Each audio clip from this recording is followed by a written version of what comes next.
Hi, everyone. I have something I need to tell you. I need to tell you something that Jesus himself tells us and wants someone to hear, I believe. Are you someone who either is part of LGBT pride or someone who is okay with it? They tolerate it. They're like, "Oh, it's fine. Just let them do what they want." Just know that if you just supporting sin, it's still the same as if you were doing it, right? Like if you support Hitler, it's no different than you doing the same things Hitler did. If you support murder, you're still a murderer. You're still guilty of the same things that you approve of, even if you yourself haven't technically done it. That's biblical, right? But what I'm getting at is that people who call them, if you don't even identify as following Jesus, if you don't even call yourself a Christian, then you don't need to get upset at this because I'm not even talking to you. I mean, this is still pertaining to everyone. It's still wrong for everyone to do, but this is specifically referring to anyone who calls themselves a Christian and says that they live in pride. Do you not know what Jesus himself says about pride? He literally calls it evil. But we'll get to that. Let's read from Mark 7, 1 through 23. One day, some Pharisees and teachers of religious law arrived from Jerusalem to see Jesus. They noticed that some of his disciples failed to follow the Jewish ritual of hand washing before eating. The Jews, especially the Pharisees, do not eat until they have poured water over their cupped hands, as required by ancient traditions. Similarly, they don't eat anything from the market until they immerse their hands in water. But this is but one of many traditions they have clung to, such as ceremonial washing of cups, pitchers, and kettles.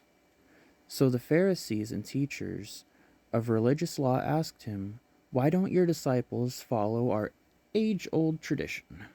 They eat without first performing the hand-washing ceremony." Jesus replied, "You hypocrites!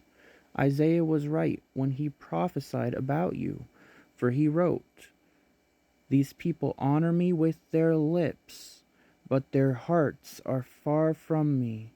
It's always about the heart. It's always going back to the heart. That's the root. Always, every time.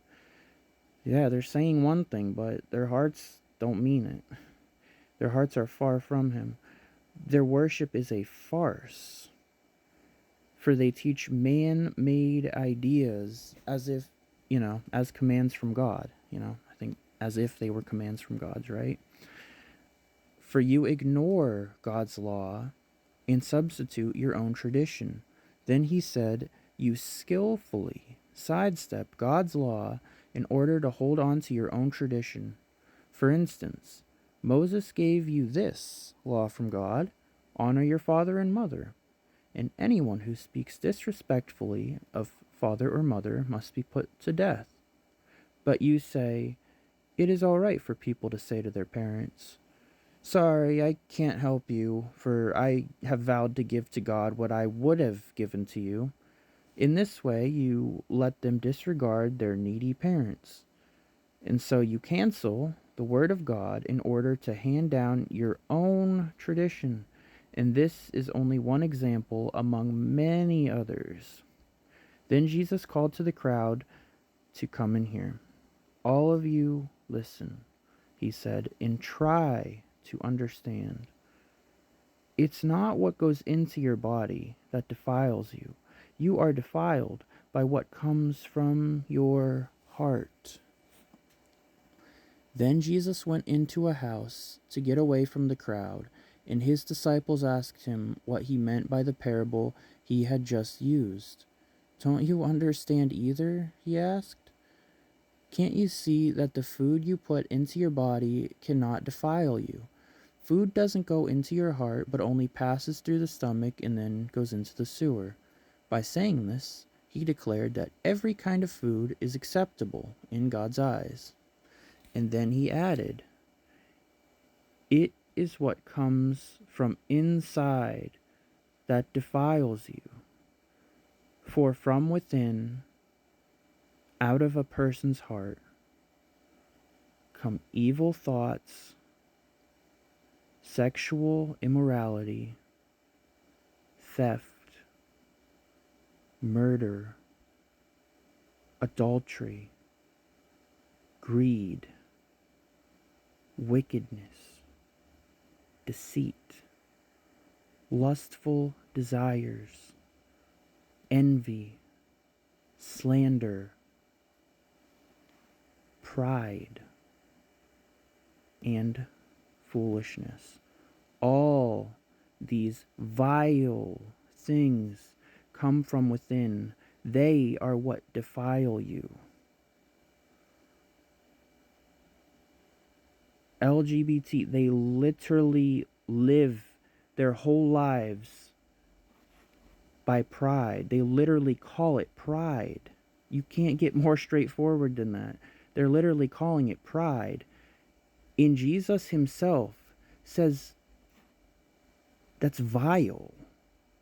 Look up what vile means. That's it's sinful, evil, corrupt. He puts it at the same level as murder, theft, evil thoughts, lustful desires, theft, all of this stuff, you know. And you might be wondering why I'm going, talking about pride so specifically. Because it's the most, people allow that the most in these last days. They've been deceived. They've been tricked into thinking that's a good thing. But it's Jesus himself says it's evil, vile. He says it's evil, and you might be like, "Oh, he's not talking about LGBT. You're just adding to it." It's like they literally call it pride. So whatever you're doing, no matter what it is, if it's prideful, it's still evil. And of course, in other scriptures, he says that those who practice homosexuality literally will not enter the kingdom of heaven. It literally says that. You cannot misunderstand that.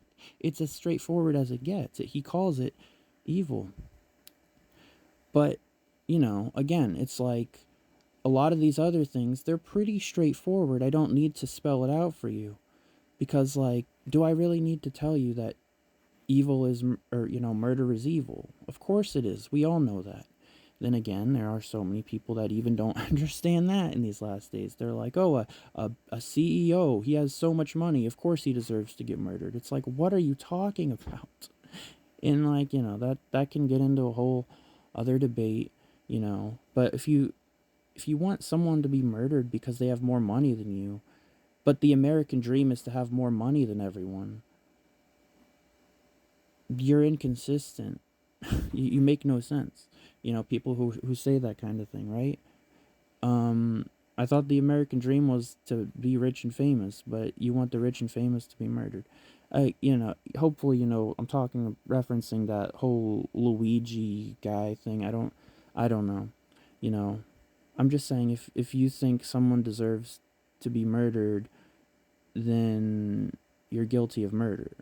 Now, some situations, some things, depending on what, maybe just, but my thoughts are just like, if you're the one who decides who lives or dies, aren't you playing God?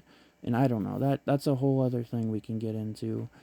That's a very heavy thing to talk about. But anyways, Jesus himself calls pride evil, and there are literally churches in these last days that literally have the word pride in big bold letters above their altars. You literally cannot make this up. It's so insane how lost people are in these last days. God said he would give people into their own desires, their own lustful desires, and they're so lost, right? So hopefully that makes sense. Hopefully this helped bless the right person. You need to come out of pride. It is evil, vile. There's no way around that. He literally says that.